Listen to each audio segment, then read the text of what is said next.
ఎన్నికల్లో ఇచ్చిన మాట సీఎం చంద్రబాబు నిలబెట్టుకోవాలని మాజీ ఎమ్మెల్సీ ఎంవీఎస్ శర్మ అన్నారు.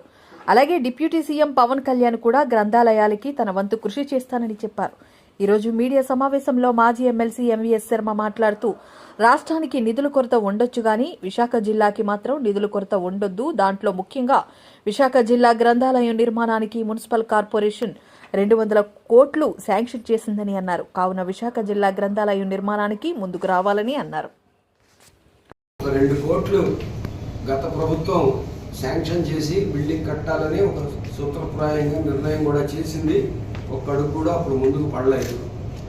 గత ప్రభుత్వం చేయలేకపోయినటువంటి పనులు లేదా చేసిన తప్పుల్ని సరిదిద్దడం, ఈ రెండు మేము చేస్తామని చంద్రబాబు నాయుడు గారు చాలా గట్టిగా చెప్పారు. ఈ ప్రభుత్వాన్ని మేము దగ్గరుండి బాగా నడిపిస్తామని పవన్ కళ్యాణ్ గారు చెప్పారు. ఇక్కడ జనసేన ఎమ్మెల్యేవే గెలిచి ఉన్నారు. వీరి హయాంలో వాళ్ళ స్థలం రెడీగా ఉంది. రాష్ట్రానికి నిధుల కొరత ఉండొచ్చు కానీ విశాఖ జిల్లా పౌర గ్రంథాలయానికి, విశాఖ జిల్లా గ్రంథాలయ సంస్థకి నిధుల కొరత లేదు. ఎందుకంటే మున్సిపల్ కార్పొరేషన్ నుంచి దాదాపు 200 కోట్లు వీళ్ళకి రావాల్సింది ఉంది. ఇప్పుడు జిల్లా గ్రంథాలయ సంస్థ దగ్గర 2 కోట్ల కంటే ఎక్కువ డబ్బులు ఉన్నాయి. కాబట్టి డబ్బులు కొరత కాదు, స్థలం వివాదం లేదు. గ్రంథాలయ నిర్మాణం అనేటువంటిది ప్రారంభం కావాలి. మేము అందరి మాట వింటాం, అందరు చెప్పింది చెవిలో పెట్టుకుంటాం.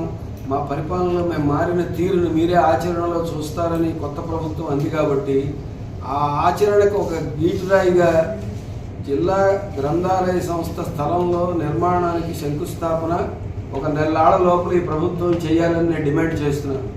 తన చిత్తశుద్ధిని విశాఖ నగర ప్రజలు నమ్మాలి అంటే అది ఒక గీటురాయిగా పనిచేస్తుందని నేను వాళ్ళకి స్పష్టం చేస్తున్నాం. ఇదే విషయాన్ని స్వయంగా మన వంశీకృష్ణ యాదవ్ గారిని, అదేవిధంగా విద్యామంత్రి లోకేష్ గారు, వారిద్దరిని కూడా కలిసి వాళ్ళకు కూడా ఈ పోరాట కమిటీ తరఫున విన్నవించదలుచుకున్నాం.